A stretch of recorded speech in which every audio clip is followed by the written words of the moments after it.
मेरे साथ दिल्ली कांग्रेस के वरिष्ठ नेता हारून यूसुफ जी हैं। दिल्ली की कानून व्यवस्था को लेकर आपने सवाल उठाया है कि कानून व्यवस्था जो है वो बेहद चरमरा गई है, क्या कहेंगे? देखिए, ये मुद्दा कोई आज नहीं उठाया है कांग्रेस ने, हमेशा कांग्रेस ये मुद्दे उठाती आई है। आज जो एनसीआरबी के जो आंकड़े, जो ऑफिशियल गवर्नमेंट ऑफ इंडिया के आंकड़े हैं, अगर उस पर नज़र डालें आप, तो और जो मेट्रोपॉलिटन सिटीज़ हैं, चाहे मुंबई हो, चेन्नई हो, कोलकाता हो, बेंगलुरु हो, दिल्ली सबसे हाईएस्ट क्राइम अगर कहीं है तो दिल्ली में, चाहे वो बलात्कार हो, चाहे वो नाबालिग बच्चियों के साथ यौन शोषण के मामले हो, चाहे वो चोरियां हो, चाहे चेन स्नैचिंग हो, चाहे साइबर क्राइम हो, चाहे मर्डर हो, दिल्ली टॉप पे है। तो आज चूँकि हम दिल्ली के लिए इसलिए चिंतित हैं कि इसको किसी न किसी तरीके से इन आंकड़ों को देखते हुए सरकार सबक ले, और दिल्ली के अंदर जो 13,500 वैकेंसीज हैं दिल्ली पुलिस में, क्योंकि आप भी जानते हैं कि मेजॉरिटी जो है वो वीआईपी सिक्योरिटी में लगी रहती है पुलिस के लोग में। और दिल्ली के अंदर जो एक परंपरा थी कि बीट कांस्टेबल जाता था गली मोहल्ले में, कॉलोनीज के अंदर, और लोगों से बातचीत करता था। आज जिस तरीके से बुजुर्गों को दिन दहाड़े मारा जा रहा है, जिस तरीके से महिलाओं की चेन स्नैचिंग हो रही है, जिस तरीके से महिलाओं के अपराध बढ़ रहे हैं, तो मैं समझता हूं कि दिल्ली सबसे बड़ा क्राइम कैपिटल बन गया है।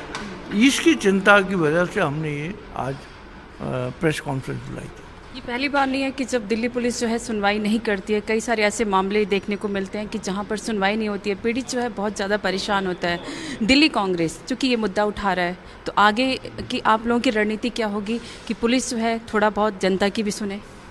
देखिए, मैं आपको ये दावे के साथ कह सकता हूँ, इंडिया गठबंधन की जब सरकार बनेगी तो दिल्ली के अंदर law and order top most priority रहेगी।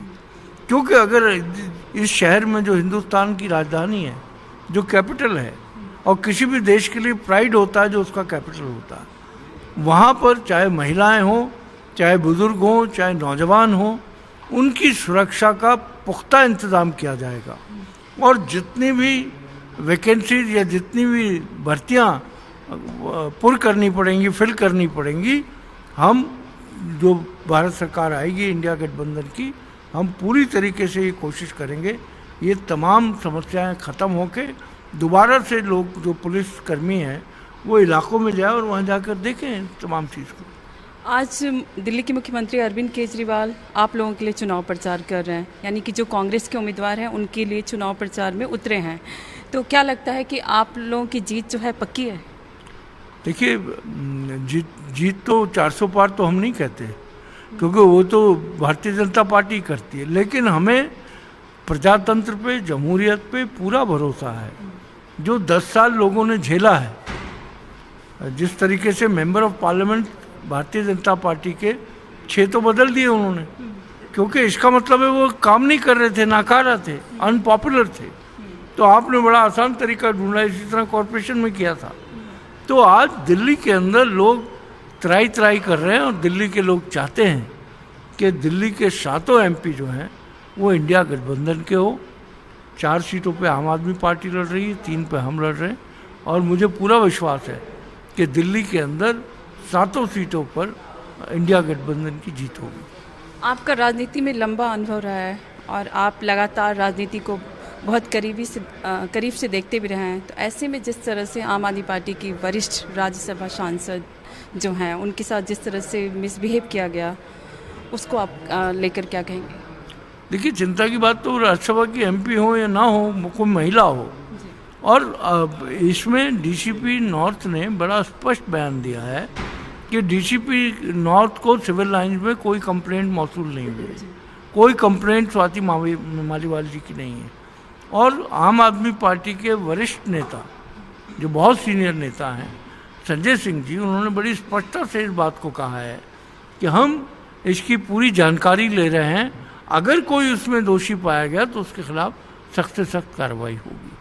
तो मैं समझता हूँ कि जब ना कोई कंप्लेंट है ना कुछ है, खाली भारतीय जनता पार्टी झंडे उठाए ज़रूर घूम रही है, और भारतीय जनता पार्टी ये भूल जाती है कि वो रमन्ना जो भाग गया बेंगलोर से 3 हफ्ते हो गए, उसका आज तक पासपोर्ट कैंसिल नहीं किया, डिप्लोमेटिक पासपोर्ट। इतनी महिलाओं की चिंता है, तो जिस तरीके के बलात्कार यूपी में और हिंदुस्तान के मुख्तलिफ हिस्सों में हुए ये सरकार रहते हुए, तो क्या किया एनडीए की सरकार है 10 साल से, और जिस तरीके से क्राइम अगेंस्ट वुमेन बढ़ा है, बड़े बड़े नेता जो है उनको संरक्षण दिया जाता है।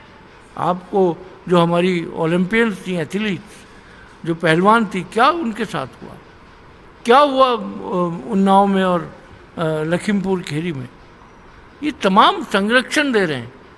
आज अगर मैं मेंबर ऑफ पार्लियामेंट हूँ और मैंने कोई इस तरह का जुर्म किया है, जब तक मैं साफ ना हो जाऊं तो मुझे कोई अधिकार नहीं है।